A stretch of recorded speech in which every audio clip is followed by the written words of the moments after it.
Ole Kurt Christensen was born in 1891 in Filskov, Denmark, to Jen Niels and Kirstine Christensen. They didn't have a lot of money, but they managed to get by. Ole Kurt Christensen learned carpentry when he was an apprentice to his older brother. After 5 years of working in Germany, he returned to Denmark to create the Billund Carpentry Shop and Lumberyard. Also around this time, he married Kirstine Sorensen and began his family.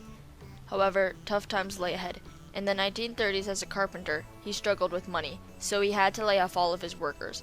And to add to this, his wife died soon after giving birth to his fourth son. With the leftover wood from his failed business, he explored the possibility of creating high-quality toys. He began to make toys for his four sons.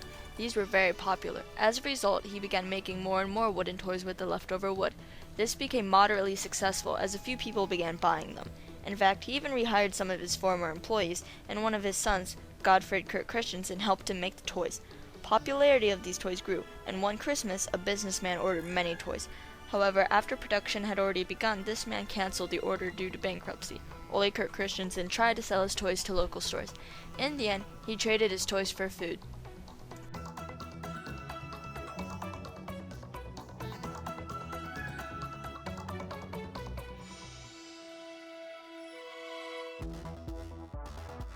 In 1934, he decided that in order to boost sales, he needed to come up with a better name for his company. He had a contest within his company to find the new name. After going through many entries, he ended up choosing his own entry, Lego, from leg godt, which is Danish for play well. Coincidentally, Lego can be translated as I put together in Latin. Obviously, this name has been a success.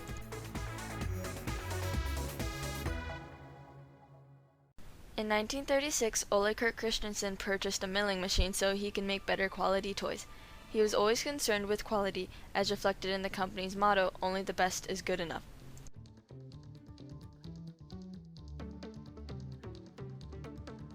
During World War II, not surprisingly, sales went down, but enough people still bought their products so that the Lego company did well enough to survive.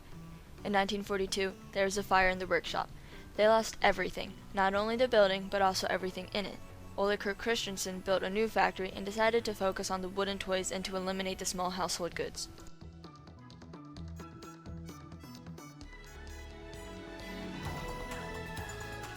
In 1946, he went to a trade show in Copenhagen where he encountered a plastic molding machine. He was given little sample plastic bricks there, and he decided to buy the molding machine. This machine allowed him to make little plastic toys, such as the plastic Ferguson tractor, their most popular toy. The company eventually started making their own unique plastic bricks. People loved these bricks, the bricks that would eventually evolve into the plastic bricks we know today.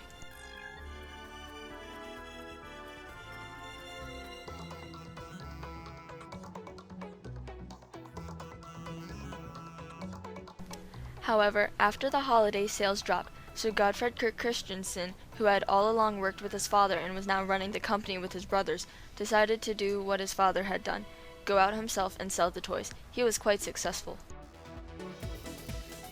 In 1954, Godfred Kurt Christensen, while on a business trip, talked with a man who suggested that all toys have a system. An idea was born.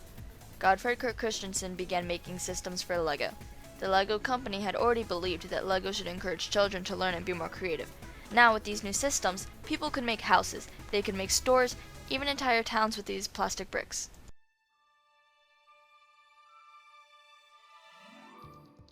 The Lego company decided to sell outside of Denmark. However, the Legos would not stick together, so they had to try to find a way to fix this problem. Godfred Kurt Christensen eventually put tubes in the bottom of the bricks so they would stick together better, and he patented this design in January of 1958. This opened up new opportunities for kids to create absolutely anything they could think of. They were now only limited by their imaginations.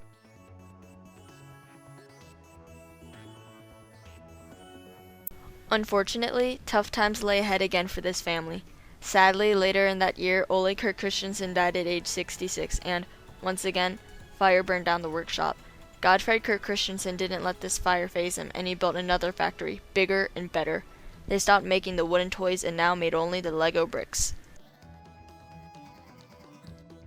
In 1961, the Lego company made even more Lego sets, and Legos became more popular than ever.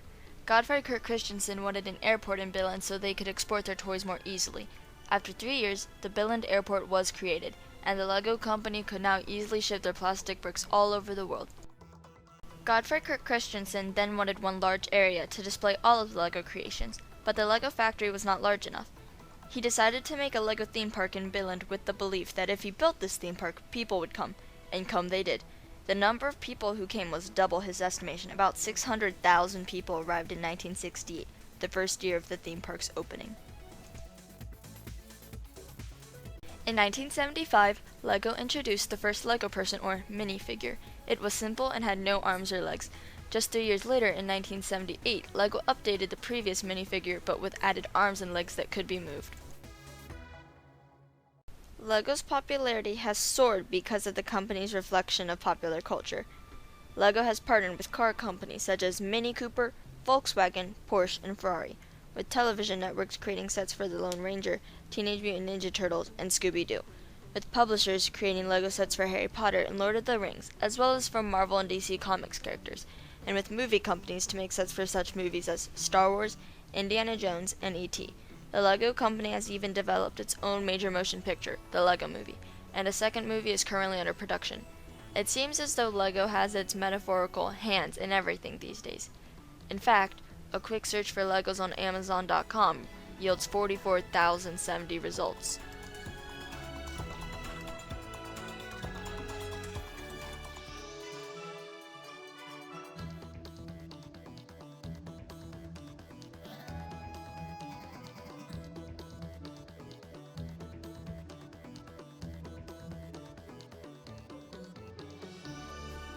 Lego has had its ups and downs, but the company persevered to become one of the world's largest and most influential toy companies.